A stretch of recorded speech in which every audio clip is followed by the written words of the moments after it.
Greetings! This is I, Tactics Man Dracovin, your Lord Emperor here at the Dracovin Empire, and welcome one and all. We're diving back into the world of darkness once more, and of course to Werewolf The Apocalypse. Today I'll be handling a bit of a topic that I've hit on in other videos I've done, but I'm going to be kind of combining together. We're going to be talking about the Hengeyokai, Shapeshifters of the East, I gotta say it correctly, and the Beast Corps, which they are connected to. And if you're, of course, joining me live on Twitch, you are over there. I have to remember which side you're on. I never do. I never remember what side I'm on. There will be over there. And, of course, if you are joining me later on YouTube, hello, YouTube. You guys over there, remember to do all your algorithm stuff, liking, sharing, subscribing, all that kind of stuff. My question today, for anybody out there that has played them, have you played a Shapechanger of the East game, or in general, a game where you've played a person that is from there when it comes to a werewolf game, or even a World of Darkness game? I know I had some experience in a more traditional World of Darkness game where we had a character that was from the East, but that was about it. I personally haven't had a lot of things that I've directly had. Anyway, I'm going to throw myself over into the corner as we can talk about some books that I can recommend you can look into if you want to do some additional research on your own. And there is some very great books to look at. And of course, Hengeyokai, Shapechangers of the East, Hengeyokai. God, I try to do it wrong every time. Hengeyokai. It's a book all about it. That's probably your best source out of all of these. There are some additional sources that will give you some additional information. The Storyteller's Handbook Revised got into some information on them, originally introducing some stuff. The Changing Breeds book, that's the best picture I could find for it. If you want to look into some information, there are some Mind's Eye Theater books that you can even look into that give some additional rules and setup for it. There's a Hengeyokai book for Mind's Eye Theater, or if you want to look, the Changing Breeds 4 for the Naga and Lokia also had some information that relates to this, to the Beast Force in the East. So let's talk about them a little bit. There was some great artwork for some of these books and finding them. So, I've talked a lot about the different changing breeds, different shapeshifters in other videos that you may have watched here, or other times that I've streamed it. But when we talk about the Hengeyokai, it's specifically all the shapeshifters in the Far East and Southeast Asia. And many of them are the species that comprise the Beast Corps.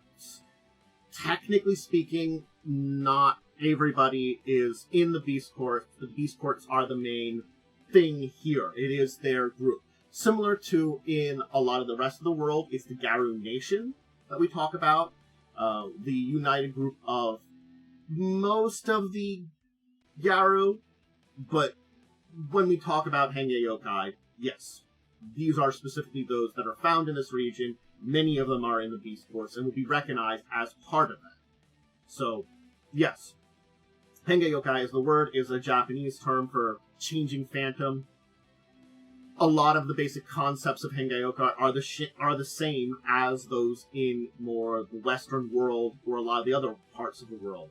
Gifts, auspices are the same, but they do have some of their own cultural ideals that reflect that, and technically speaking, both their own enemies, but also they're the same enemies and sort of like that. It's a unique complexity that I would definitely recommend diving deeper into the book part for the enemies of them and what they kind of combat against there. The fera that are most frequently recognized as official members of the Beast Court that are Hengeyokai are the following, and all of these are ones I have mentioned. There's a type of werewolf from Japan, the Haken. They follow the philosophies of Bushido and are primarily one that you're looking on if you're looking at werewolves. They are distant related to the Shadow Lords, but had isolation and became their own unique group, especially during the Edo period, and are following Bushido, definitely have joined the Beast Force. The Were-Tigers, the Khan, who are the majority of the Beset in the Beast Corps. It doesn't mean they're not other Beset in the Beast Corps, but when you're thinking about those that are there, the Khan are the primary ones. They are one of the 99 tribes of the Beset, but again, they kind of fit the regal titles a little bit.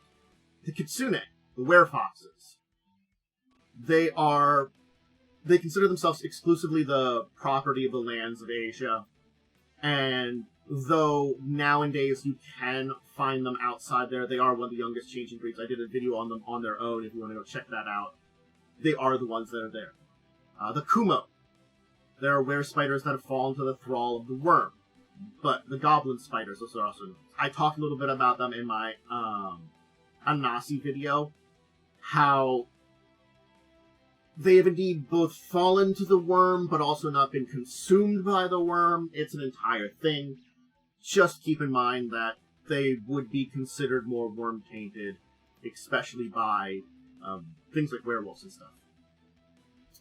The Naga, the were-serpents. They gather anywhere any will take them, and I've talked about them in their own unique videos, so check them out, but they are part of the beast courts. Nizuzumi, the were-rats of Asia, who run a low war against humanity.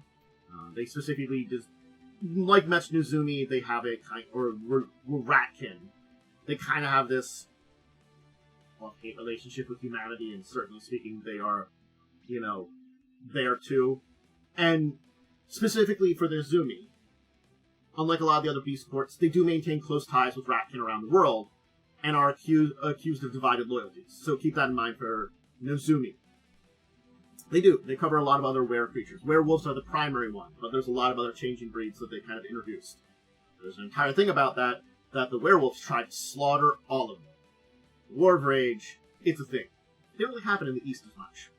But yeah, so in this case, Nizumi are interesting because just like some of the beast courts, they're only in really the beast courts. Some of the other changing breeds, others, they're a specific branch. They're still connected to their ratkin brethren from around the world. The Samai Bito, the were-sharks, they consider themselves far more refined than their Rokia cousins because they find themselves civilized and they understand that the land and the water are connected, unlike a lot of Rokia who are just water-based and really don't leave the sea. Samai Bito are probably more or less the changing breed of the were-sharks that you probably would play, honestly, because of this. And yeah, this natural refinement they have is very interesting in a lot of ways. They do also, because they're ties to the beast courts, don't have to worry about the Rokia hunting them down as betweeners as they go between land and water, because that's what they normally do to a lot of Rokia that spend time on land. The Tengu, the were-ravens of the far east, the Korax, who are the scouts and heralds of the beast courts, and are allied with them and the Emerald Mother, but they still are, in general, to a degree, close contact with their Western brethren, the other Korax. Probably not as deep as it is with the Nizumi, so they don't have the same thing, but because they are heralds, scouts, and messengers, it's assumed that's why they have a connection there. And then you have the Zon Lung, who are cousins of the Mokale, the were-dinosaurs / were-dragons, and Zon Lung are specifically were-dragons and believe themselves to be great descendants of the Ebon Dragon and the Scarlet Queen, and find themselves in a kind of area of basically respect within the beast courts because of their knowledge. Basically, they are the Mokale of the ancient stream. And these are the frequent fera that are member of the beast courts. They aren't the only. We'll talk about that in a minute when we dive into beast courts a little bit more. So keep that in mind. There is a little bit more to beast courts. So, I do like this art style. Let's talk about auspices a little bit too, because like a lot of other fera races, the Hengeyokai have auspices to determine the dominant traits of the fera as well as the tasks the fera can accomplish. These are not tied to moon cycles like many Western counterparts use, some having other cycles, lunar cycles, and things like that. Rather, they are roles assigned by each member of a war party upon its formation. It is traditional and considered luck to assign each party member a different auspice for the purpose of balance. So basically, you gain an auspice when you go into a group of yourselves. That could go basically a war party, a pack, a group doing a task. There's the Lantern, who's the guide and coordinator, who, if you're kind of trying to find a werewolf auspice, because they're the primary auspice group, equivalent, it's a Philodox. There's the Fist, the primary fighting expert, roughly equivalent to an Ahurun. The Mirror is a speaker and link to the spirit world, roughly equivalent to Theurge. The Leaf is the scout, spy, master of silence, roughly equivalent to Ragabash. The Pillar is the moral and physical support, roughly equivalent to Galliard. And the Courtier is responsible for protection and maintenance of dragon nests, also supervises kinfolk and young shapeshifters, and it does not have an equivalence in an auspice, in other auspices. So it's a unique assignment in this group here. So, the Wheel of Ages should be mentioned, because much like Kwaijin and to a lesser extent Wraiths, the Hengeyokai view history as being divided into major periods of time. The Hengeyokai believe the Emerald Mother set forth 12 periods of time. However, some fantastical fera, namely the Stargazers, think that the wheel may break in the 6th Age and bring about Armageddon. The Weresharks in their human form can breathe on land, and in their hybrid form are amphibious to a degree. They're like middle form. So the more human, because in Werewolf, there's usually between 3 to 5 forms that are from human to beast that a shapechanger can take. The Weresharks in particular, yes, they have some more humanish forms, which are more land-based, or their middle form, which is this giant half-man, half-shark beast, which can kind of be in both. According to, so the Stargazers, who we'll talk about, are important here, think that the 6th Age is going to be like, kind of bring about Armageddon. They're believing that, and if we're looking at the ages that are known, the current age is the 5th Age, the Age of Shadows. And so we know about 6 of these ages because we know what's going to happen after the Age of Shadows. The first age was the Age of Dawning, in which the world was created. Then the second age was the Age of 10,000 Things, where the world, the flesh, spirit began to divide themselves. The third age was the Age of Legends, the high point of Hengeyokai existence. The fourth age is the Age of Testings, when war came upon the beast courts and power began to wane. The 5th age, which is the current one, is the Age of Shadows. And the 6th age is the Age of Sorrows, yet to come and yet not predicted to be a happy time. So, yeah. It's supposed to be the darkest age in the cycle. Again, the Stargazers are thinking that there could be a point where an Armageddon could break the cycle, but it is supposed to be this kind of like dark low point, where if the cycle could be maintained, we would kind of come back on the end of the periods of time where we get into the back half of the 12 periods of time that the Emerald Mother set down before the end of all time, where the cycle kind of cyclically kind of comes back on itself. Alright, let's talk about the Beast Courts just a little bit. And yes, we've handled a little bit of the Beast Courts up now, but the Beast Courts are a cross-species alliance. That's what we have to be. I've kind of talked about, the members of the Beast Courts. It is something that's very unique, and especially here in the East. I think it's more symbiotic of the Age of Hardships for the yokai, the Hengeyokai, and a lot of changing breeds, because you have to kind of see the world as the children of the shape changers, the changing breeds. Werewolves and all of them are children of the world, whether they believe it as the Emerald Mother or Gaia, because they're both the same thing technically. The Emerald Mother is what they call about it here in the Beast Course and the Hengeyokai. In the West, she's Gaia, the spirit of the earth that gave all shape changers their purposes for, existing.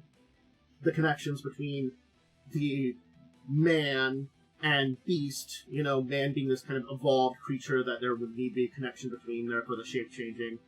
And yes, there's a thing to talk about that there was a time period where there were no man, and Mokale, who are were-dinosaurs, reptiles, did exist in that time period. They did not have a hominid form, and they gained one when man became a thing and other changing breeds came to existence. That's an entire other thing. Check out the Mokale video. But yes, no, vampires, the corruption that is vampires or other supernatural creatures that may represent a corruption or change of the natural world is part of this too, but they've existed. It's a fact that, like, the Age of Shadows, I would look at it as this point in time where the hardship is based upon the destruction of nature, the things that man has done, moving against a lot of supernatural things, a lot of destruction that's been wrought between inner combats and stuff between things. It's a darkening of time. I've kind of seen it more on those ends. So yes.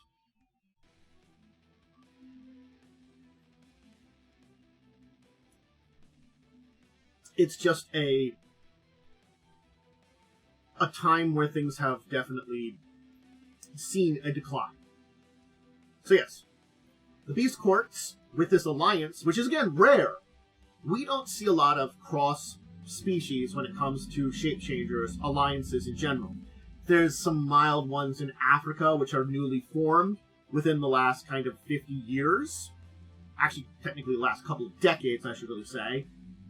I kind of talked about that a little bit in my job on my Were Hyena video, where there is a group forming now, but the Beast Courts have existed for a large period of time. It's a group that's sworn to defend the Emerald Mother, aka God. The courts is actually divided regionally rather than in species line. So we have the majority being, of course, as I mentioned, Haken, Kan, Naga, Nezumi, Sanabito, Tengu, Zenlong, and Kitsune. Though the Kitsune are a weird point because they are in the Beast Courts and not in Beast Courts. Now we have an interesting group. The Stargazers. The Stargazers until recently were members of the Garu Nation, the 13 tribes of Garu, which existed across the world. They recently joined the Beast Courts when they got an invitation because their people have been, unlike a lot of other Garu, well, plenty of Garu have been suffering very heavily, but the Stargazers in particular have suffered heavily and have found that they have waned in their membership. So, traditionally being connected with,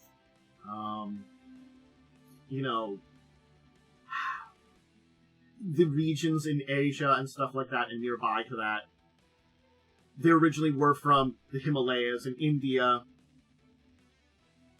This has been an excuse to reconnect with that group. And the fact is that they have near about 500 members across the world. Most of their major cairns and elders they lost most of their major cairns, their places of mystical power and stuff like that. So yes, in the 1999, they joined the Beast Courts.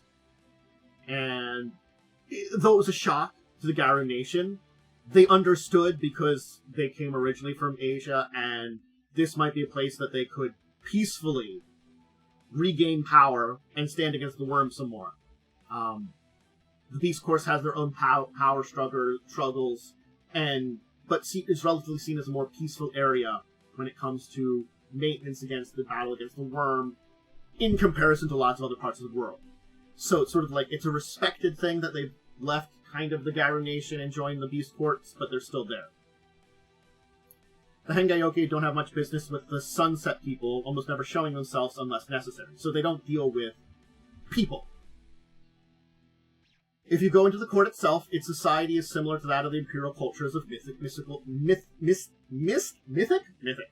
Asia, complete with regents, courtiers, common folk. Their methods usually differ greatly in a lot of Western ways of battle and pride. They're more based on discussion and silent threats. A Hengeyokai is free to join the Beast Courts, provided it swear the following communal system of honor and renown, knows the way of elemental virtue. Its first mandate and final mandate are considered the most important. The mandates of the path are the following: shirk not tasks which you have been given to you. Guard the wheel, which may turn in fullness. The wheel of time and stuff. Presume not to instruct your cousin in his task. Honor your territory in all things. Let mercy guide you in our august mother's court. Honor your ancestors and elders. Honor pacts with the spirit world. War not upon human and beast, or beast. Let no one violate the sacred places. So effectively, there are ones that could be outside of... Again, if you're a Hengeyokai, you're not necessarily part of the beast courts. It's just that the majority of Hengeyokai are in the beast courts. And again, consider the fact that the different regions are where you break apart the beast courts. So like Korea, Japan, China, India. I believe it's divided up a little differently, but yes. Effectively, the region you're from is where you kind of are important in this case. Rather than what you are. So you could be a Haken working with a Kitsune, and if you're both from Japan, you are representing Japan. It doesn't matter that you are two different changing breeds, two different Hengeyokai. So yes, though again, Stargazers, not necessarily considered Hengeyokai the same way, they are now part of the Beast Courts. Or the Beast Courts. Yeah, I think that's the important part of that, is if you haven't familiarity historically with Shinto and Buddhist philosophy, you will kind of understand that, the kind of mythic idea of a lot of these things. Honestly speaking, again, this is a point in time where I would highly recommend hitting up the various books I talked about. Specifically things like the Shapeshifters of the East book will have a large part of it. Again, surprisingly, the revised Storyteller's Handbook has a lot on it too. And then, of course, the Way of the Beast Courts from the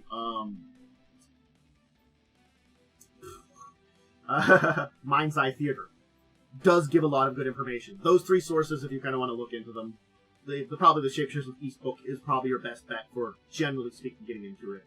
And then the other two for diving in for... Oh, again, I'm not diving into the philosophy and the mannerisms of the court here. Specifically, I'm giving an introduction to the court too. Probably most characters are going to be not necessarily dealing directly with a lot of things we're dealing with the court. Even if I'm playing a game of Hengeyokai, keep doing that, you kind of mispronounce it wrong, and I'm going to move myself back. I don't think you're necessarily going to deal super in depth with the court politics per se. Granted, you could go a little political, but that would be very Vampire. Vampire the Masquerade is a political game as much as it's a game of you versus your monster inside. Werewolf and its subsequent other shape changers and stuff oftentimes is beast versus mortal, beast versus human a lot of times, but also deals with the threats of things like the worm and other, corruptors of the world. When we head into the shape changers of the East, we hit in that combination that is very, in that way, similar to vampires, because we still have those threats, but then we also have a level of this politicking with the beast courts. So it's an interesting thing that playing in this adventure, playing in this version of the world, is basically three different things balanced, in a way. And, like me, you could also focus these, especially if you're a storyteller, the person in charge of your game master. Classical storyteller in this version. Like, for me, in a vampire game, I like to focus on the politics more than the mortal, human versus beast aspect of a vampire. You are kind of a monster, but also fighting against trying to be a little human. When in a werewolf game, certainly speaking, there's that combat of, beast versus human, the rage that's inside, but I feel like the fight overcoming the dark forces of corruption are really where it focuses most. Not that you couldn't do that a little bit too in those games. In this one, you can also add some politicking in. Some interesting politicking in. If you want to. And I find that's why this particular setting is very interesting, and I wanted to kind of handle it as its own talking point. This interesting setting and a different kind of refinement of the werewolf side of the world of darkness makes for something a little bit more interesting and unique. And certainly, though, I'm not saying it's not fun to go play in a normal werewolf game and have all those things. all the different tribes, all the different changing breeds, are all very interesting in their own rights, and have a global perspective. It's why I've done a lot of these videos on the changing breeds. I might go back and redo old videos on the werewolf tribes at this point in time. I did some videos, I think, back in my early days of my channel, my YouTube channel, and some stuff has come out, there's been some changes, but I also might wait a little bit more for W5. 5th edition Werewolf is coming out. Even though it's technically not 5th edition, just like V5, 5th edition Vampire was barely 5th edition in that one. That's a different discussion. And that might be a good chance to revisit the tribes and kind of discuss things with them a little bit more. Maybe. It'll be an interesting thing at that point. Anyway, I think I will leave it here in the discussion for today. If you enjoyed this, remember to check out all the rest of my stuff if you want to join me live. Checking this out. If you can always check it out on YouTube, but live is Tuesdays, Thursdays, Fridays. Saturday's a backup day, early to mid-afternoon. Wednesdays is Crimson Queen at 9 p.m. EST. Live play Pathfinder 1st Edition. Really fun game. I recommend checking out. And discussing tabletop on Saturdays at 6, where we talk about news of the week and deeper discussions, similar to these discussions I have now, in the different tabletop groups and tabletop topics. And, of course, social media is linked down below. I'm not technically heading off. I'm ending the video for today, so hold it for a second. Anyway, until the next time, for those of you on YouTube, we'll be continuing on Twitch. I bid you all farewell.